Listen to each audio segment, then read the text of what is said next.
नमस्कार, स्वागत है बिहार समाचार में। चलिए देखते हैं बिहार की ताजा और बड़ी खबरों को। इससे पहले आप बिहार के किस जिले से न्यूज को देख रहे हैं, हमें कमेंट बॉक्स में जरूर बताइए। साथ ही डेली खबरों से अपडेट रहने के लिए चैनल को सब्सक्राइब कर बेल आइकन को दबाना बिल्कुल ना भूलें। राजद की शिकायत पर चुनाव आयोग का बड़ा फैसला, इलेक्शन ड्यूटी से हटाए गए एसडीपीओ दिलीप झा।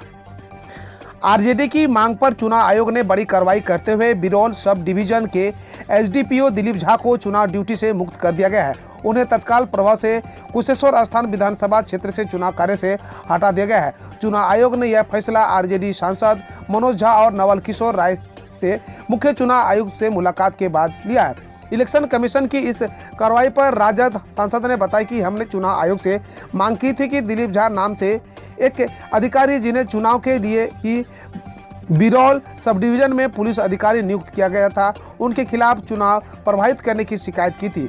इसी पर चुनाव आयोग ने फैसला लिया।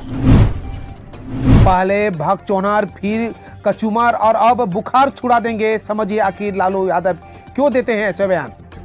बिहार विधानसभा की 2 सीटों मुंगेर के तारापुर और दरभंगा के कुशेश्वर स्थान पर उपचुनाव 30 अक्टूबर को होना है।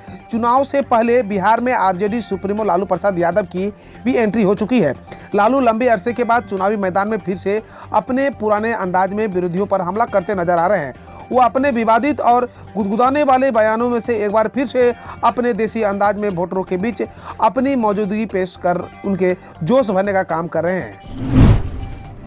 एक दो नहीं, बिहार की महिला ने दिया एक साथ 5 बच्चों का जन्म, 3 लड़कियां और 2 लड़के।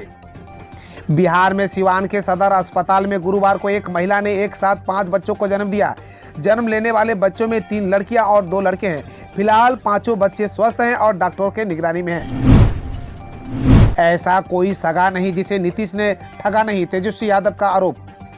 राष्ट्रीय जनता दल के वरिष्ठ नेता और बिहार के विधानसभा में नेता प्रतिपक्ष तेजस्वी यादव ने राज्य में सत्तारूढ़ जनता दल यूनाइटेड पर कल जमकर निशाना साधा और कहा, नीतीश कुमार के नेतृत्व वाली राजग सरकार के शासनकाल में महंगाई, बेरोजगारी, भ्रष्टाचार एवं अपराध का ग्राफ तेजी से बढ़ा है। इसीलिए डबल इंजन की नहीं बल्कि ट्रिपल सरकार है।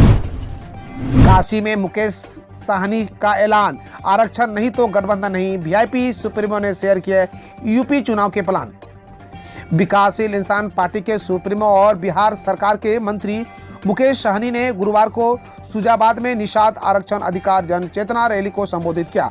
इस दौरान बिहार सरकार के पशुधन और मत्स्य संसाधन मंत्री मुकेश साहनी ने कहा कि आरक्षण नहीं तो किसी से गठबंधन या किसी का समर्थन नहीं। वीआईपी का उदय निषाद आरक्षण आंदोलन से हुआ है। इसका मकसद निषाद समुदाय के मल्लाह, केवट, बिंद, कश्यप, धीवर, गोड़िया आदि को अनुसूचित जाति का आरक्षण दिलाना है। गिड़गिड़ाने से किसी को दया नहीं आती है, आरक्षण हमारा अधिकार है। पटना के बाद दरभंगा बना बिहार का दूसरा सबसे बड़ा एजुकेशन हब, 10 जिलों में 57% उच्च शिक्षण संस्थान। ऑल इंडिया हायर एजुकेशन की हालिया एक रिपोर्ट के मुताबिक बिहार में शिक्षण संस्थानों की असल संख्या 916 हो गई है। हालांकि इनमें से 57% उच्च शिक्षण संस्थान केवल 10 जिलों में है। यही नहीं, प्रदेश के उच्च शिक्षण संस्थानों में नामांकित होने वाले करीब 16 लाख विद्यार्थियों में 69% नामांकन केवल 12 जिलों में उच्च शिक्षण संस्थानों में हुए हैं। इस तरह उच्च शिक्षा के अवसर कुछ ही शहरों एवं जिलों में सिमटते जा रहे हैं। पटना में अगले साल पूरा होगा परिवहन परिसर का निर्माण, एक जगह आ जाएंगे विभाग के सभी कार्यालय। राजधानी पटना के फुलवार शरीफ में परिवहन परिसर का निर्माण 2020 से शुरू हुआ था और यह अगले साल पूरा हो जाएगा। यह परिसर करीब 8.5 हेक्टेयर में करीब 164 करोड़ रुपए की लागत से बन रहा है। इसमें परिवहन विभाग से जुड़े कई कार्यालय बन रहे हैं, जिससे एक ही परिसर में पहुंचकर कोई भी व्यक्ति अपना काम करवा सकेगा।